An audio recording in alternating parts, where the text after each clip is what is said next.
আজকে আমি আপনাদের জন্য যে রেসিপিটা নিয়ে এসেছি সেটা আমার ভীষণ ভীষণ ভীষণ পছন্দের একটা রেসিপি।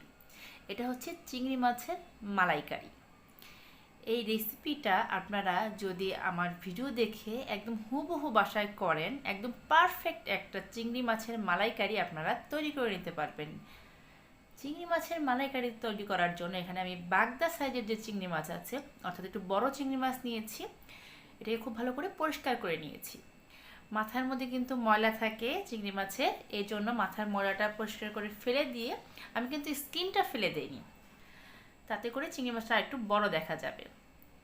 এখন এখানে আমি দিয়ে দিয়েছি স্বাদ মতো লবণ, হাফ চামচ হলুদ গুঁড়ো আর হাফ চামচ শুকনো মরিচের গুঁড়ো। এ দিয়ে এই চিংড়ি মাছগুলোকে খুব ভালো করে মেখে রাখছি। কড়াইতে দিয়ে দিয়েছি সাদা তেল। এখন এই চিংড়ি মাছগুলো আমি একটু হালকা ভেজে নেব। এই চিংড়ি মাছের মালাইকারিটা আপনারা চাইলে পোলাওয়ের সাথেও সার্ভ করতে পারবেন, আবার গরম ভাতের সাথেও খেতে পারবেন। খেতে ভীষণ ভালো লাগে ভিউয়ার্স।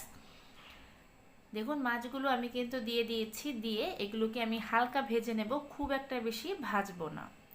আমার এই রেসিপিগুলো যদি আপনাদের ভালো লেগে থাকে তাহলে আমার চ্যানেলটা সাবস্ক্রাইব করে পাশে থাকা যে বেল আইকনটা আছে সেখানে ক্লিক করে দেবেন। আমি যখনই আমার চ্যানেলে কোনো নতুন ধরনের রেসিপি বা ভিডিও আপলোড করব আপনি সবার আগে নোটিফিকেশন পেয়ে যাবেন। একটা সাইড ভালো মতো ভাজা হয়ে গেছে, এখন আমি অপর সাইডটা উল্টে দিচ্ছি। চিংড়ি মাছ কিন্তু খুব বেশিক্ষণ ভাজবেন না আর খুব বেশিক্ষণ রান্নাও করবেন না, তাতে করে কিন্তু চিংড়ি মাছ একদম শক্ত রাবারের মতো হয়ে যায়। এই জন্য এগুলোকে হালকা ভেজে আমি মাছগুলো উঠিয়ে নেব। দেখুন ঠিক আমি এরকম ভেজেছি, এর চেয়ে বেশি আর ভাজবো না।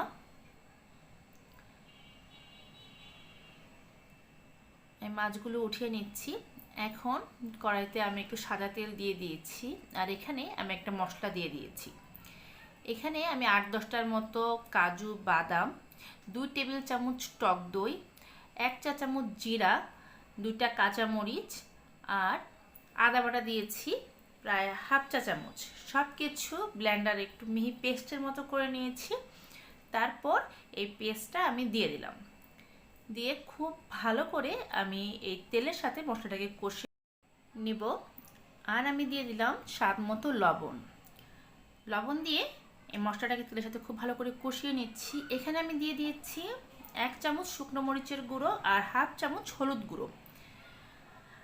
হলুদটা দেবেন হাফ চামচ আর মরিচটা দেবেন 1 চামচ। যদি ঝাল আরেকটু বেশি খেতে চান সেই ক্ষেত্রে ঝালের পরিমাণটা আরেকটু বেশি দেবেন। কিন্তু চিংড়ি মাছের মালাইকারিটা কিন্তু একটু মিষ্টি মিষ্টি হয়ে থাকে, এই জন্য আমি 1 চামচই দিয়েছি শুকনো মরিচের গুঁড়োটা। আর যেহেতু আমি কাঁচা মরিচও পেস্ট করে দিয়েছি তাই সেটা বুঝে কিন্তু ঝালটা দিতে হবে। এখন খুব ভালো করে এই মশলার সাথে আমরা এটা কষিয়ে নেব, তাতে করে কিন্তু তেল উপরে ভেসে উঠবে। দেখুন তেলটা কিন্তু খুব সুন্দর করে ভেসে উঠেছে।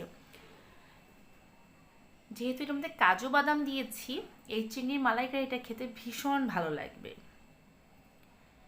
এখন ভেজে রাখা যে চিংড়ি মাছগুলো আছে সেগুলো আমি দিয়ে দিলাম, দিয়ে তেলের সাথে খুব ভালো করে মাছগুলোকে আমি মিক্সড করে দেব। যারা আমার মতো চিংড়ি মাছ খেতে পছন্দ করেন তাদের কাছে আমি রিকোয়েস্ট করব একবার হলেও আমার এই রেসিপিটা দেখে আপনারা বাসায় এইভাবে চিংড়ি মাছের মালাইকারি করে খাবেন, তাহলেই বুঝবেন এটা কিন্তু অন্যান্য চিংড়ি মাছের মালাইকারি থেকে সম্পূর্ণ আলাদা। আশা করি ভিডিওটা দেখে আপনারা বুঝতে পারছেন কালারটা যেমন সুন্দর হয়েছে, ট্রাস্ট মি ভিউয়ার্স, খেতেও একদম অপূর্ব টেস্টি হয়ে থাকে এটা।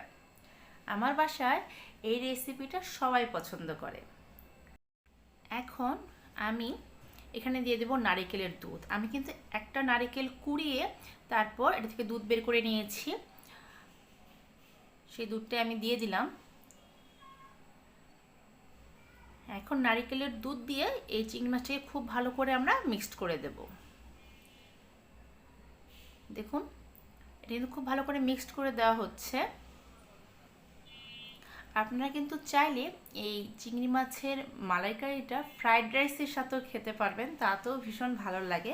আমি এটা ফ্রাইড রাইসের সাথেও পরিবেশন করি, দেখে খেতে ভালোই লাগে। আর চাইলে তো পোলাও বা গরম ভাতের সাথে আপনারা সার্ভ করতে পারবেনই, তাতে কোনো সমস্যা নেই। এখন মাঝারি আছে কিন্তু অবশ্যই রান্নাটা করবেন, চুলার আঁচটা একদম বাড়িয়ে দেবেন না। মাঝারি আছে 10 থেকে 15 মিনিট এটা নারিকেলের দুধের সাথে চিংড়ি মাছটা খুব ভালোভাবে ফুটবে এবং এটা মাখা মাখা হয়ে আসলে প্লেটে সার্ভ করে নামিয়ে নেবেন। দেখুন কালারটা শুধু কতটা সুন্দর হয়েছে। আপনারা এইভাবে অবশ্যই বাসায় চিংড়ি মাছের মালাইকারি করে খাবেন আর আমাকে কমেন্ট করে জানাবেন আপনাদের কেমন লাগলো। সবাই ভালো থাকবেন।